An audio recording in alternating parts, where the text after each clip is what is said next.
All right, everybody, welcome back to Beans No Ball. I think a little late on it, but this morning some breaking news. Something we maybe would have expected. Christian, I'll let you get into it in a little bit. Stefon Diggs to the Houston Texans. Now, Christian, you always seem to throw the Cowboys in some way here or there. I'm just gonna save you the trouble. Let's talk about what Jerry could have done here.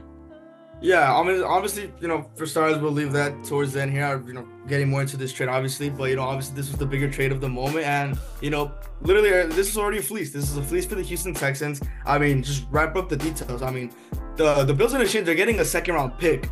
Not for this year, though, which is probably the loose end on this one. They're getting it for next year. And looking at their draft situation, they hold the 28th pick.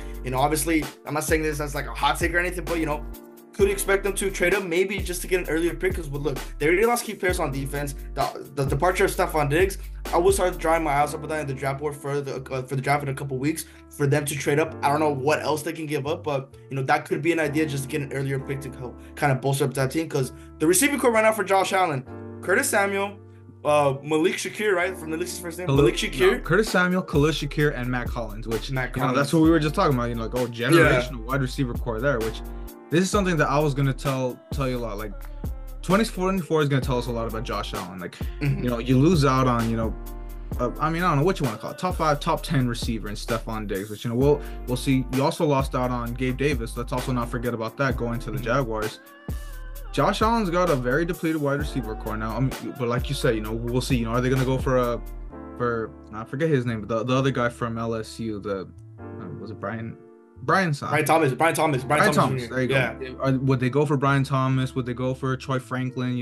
They're legitimately they're going wide receiver round one. Oh yeah. After this, I would expect that's without a doubt. And it's just gonna be a question: are they gonna trade up or are they gonna stay? They're in the low 20s. That's you're in a good spot for what it's worth, but we'll see. I mean, regardless, I'm not too high on them. I mean, I just told you right now. All reality, I genuinely do see them starting the AFC East unless they make any moves. Yeah, because I mean, backtracking to what you said about Josh Allen, that's kind of the big headline post trade with this. Is Allen, is he going to be competent without some star receivers? And I mean, sure, you can look at other guys like Mahomes. He didn't have that many great receivers, unlike Tyreek. He was able to make use of them. Could be the scenarios here and there, but Josh Allen, this is another guy that everyone's been praising, defending a lot. Aside from his turnovers, that's the kind of thing where everyone gets mixed up about. To me, Josh Allen, he's still a top quarterback in the league, but like you said, this is really going to prove it right then and there. And now looking on the Houston side, like I said, Stefon didn't go to the Texans team I wanted to, but Texans are really making some big moves here. That offense, it's looking pretty scary for CJ Stroud. I mean, he's coming up arguably probably the best rookie season for a quarterback, one rookie of the year, and having a whole team around him in just the second year in the league. Should have honestly probably been a little bit more happy about that. But I mean, you look at the weapons that this guy has. I mean, they're already building around him in his second Tank year, and Nico, man. that was a good enough wide receiver core. Now you throw in Diggs, which look, and Mixon, don't forget Mixon too. A lot of people are thinking this. I'm just gonna go out and say it. The thing about Stefon Diggs is the diva personality gonna come into question? Like that's what I was gonna throw in about the Bills. Hey, maybe you get rid of that personality. Maybe the locker room kind of builds itself up. We'll see there. But as for the Texans, I don't see a DeMeco Ryans and Bobby Slowick. That DeMeco Ryans leadership letting Stefon Diggs overtake himself with that. DeMeco's gonna be on. I'm pretty sure he's gonna hold his ass in check. Well, yeah, that's DeMeco exactly. and Slowick. Yeah, and that's the thing. So like. I have those concerns, would Stefon Diggs, but at the same time, the culture that's been built in Houston right now, legitimately, we'll see what ends up playing out. But this is a potential number 1 seed right now. Yeah, and I wanted to give Diggs the benefit of the doubt. He was just unhappy with Buffalo, but at the same time, I mean. But what's there to be unhappy about? Exactly. Like that's like there's so many things going through. Like, look, I want to give him the benefit of the doubt. He's just unhappy in Buffalo. That's what makes me think like. But what's the situation gonna be in Houston? How long is it gonna take for him to get mad in Houston now? Yeah, you have CJ Stroud, who's already working his way as probably already in the top 10 quarterback situations for next season. I mean, top 10, bro. He's like top 5, top 3. That, Hey, yeah, no, sure, you can make sure. the argument. Yeah, no, that's what I'm saying. Argument's there. I'm just saying top 10, just to keep the safe route there. But I mean, you had Allen again as a top QB as well. I don't know if Diggs just got his little underwear twisted for the past couple of years in Buffalo, not getting targets. Which, I mean, can't be upset if you're not. You got to show the rock running around. Exactly. I mean, there's no. I'm not gonna say Gabe Davis is the greatest thing, but he had his moments there. So ride the hot. I mean, Gabe Davis shined when Stefon wasn't. Gabe Davis was stepping up. And let's look into the situation now. Okay, like Stefon in Buffalo was arguably, not even arguably, he was just the main guy. Now you go into Houston, Tank Dell's kind of up there. Are you gonna start getting your underwear twisted just because Tank Dell starts getting all the targets? So I mean, even Nico Collins. Even if Nico Collins gets the hot hand, Tank Dell gets the hot hand. I wouldn't be surprised if Stefon's the receiver 3. I wouldn't be surprised if he's receiver 3. I'm not going to go ahead and say wide receiver 3. Wide receiver 2 would probably be his spot if Tank No, I'm not saying he is. I'm just saying I wouldn't be surprised. I wouldn't be surprised if that's the case, but I don't know what's going to be working regardless, I would expect him above Nico, even, however anything plays out. But my main thing is, how is he going to handle not being the focal point? Because he was already pissed off being the focal point and not being always. I think he'd be better succeeding not being the main target. If I'm being realistic here, I think he'd be better off. I agree with that. I 100% agree. He'd honestly be better off not being the main dude.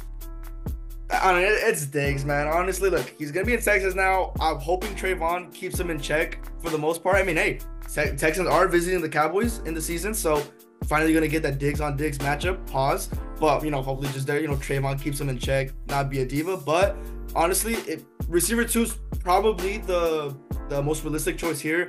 Receiver 3, and maybe it all depends with Nico, with D'Amico and Slovak, what they want to do with that. But if receiver 2 is honestly the best choice for him, and it keeps the diva mentality down, because honestly, Tank Dell's the one. He's the one guy, honestly, right then and there. But backtrack, another thing we always say, change of scenery. Like we say too, change of scenery. What if Diggs ends up being better in Houston as the number 1 target? A lot of things can be in play here, but with the Texans' point on that offense, and with the way they're bolstering, they're probably a top 5 team in the AFC to be.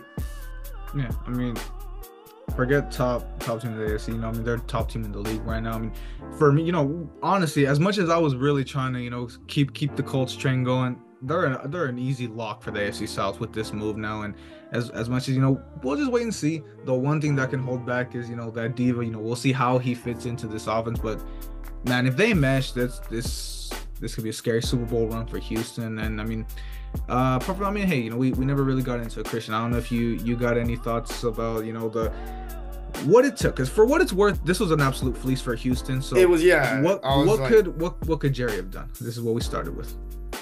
It's not saying what could he have done. It's thinking of why does he do the things that he does? Why didn't he wake up and just send? Well, we knew he would. Let's just be honest. We knew he would. What if he decided to be a little ballsy and instead sends 2 fifths and a 6?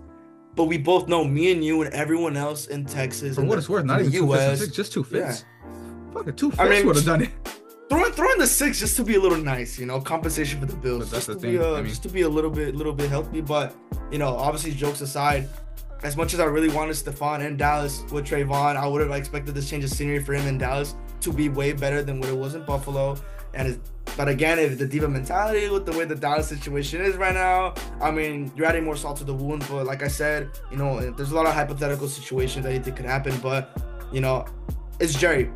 The way he was doing in free agency and all the little jokes I made about Stefon Dallas, realistically speaking, Jerry wasn't even making any moves, so I kind of just had to tone that down. But I mean, Houston's probably gonna stampede us. If they're gonna swamp us, if anything. Houston's probably gonna stampede everyone right now. The way shit's looking. Yeah, honestly. I mean, not too much more to say. I mean, for what it's worth, as much as we got the little hate for that, for what Stefon's personality is going to be. This is a phenomenal move for Houston. I mean, they're doing everything right. We've seen their offseason moves have just been phenomenal. I'd love to put my Rams moves have been pretty good too, but these Texans, man, they're coming. That's the way to rebuild a team. I'll just say that. And that's just gonna wrap us up here. I can't wait to see what Houston does in 2024. Thank you guys for watching. Hope you guys enjoyed the video, and hope you like and subscribe. We'll see you back we'll see what other news comes out. We'll see what other types of videos we got coming up. But regardless, hope you guys stick around for all of them. We'll see you guys back soon.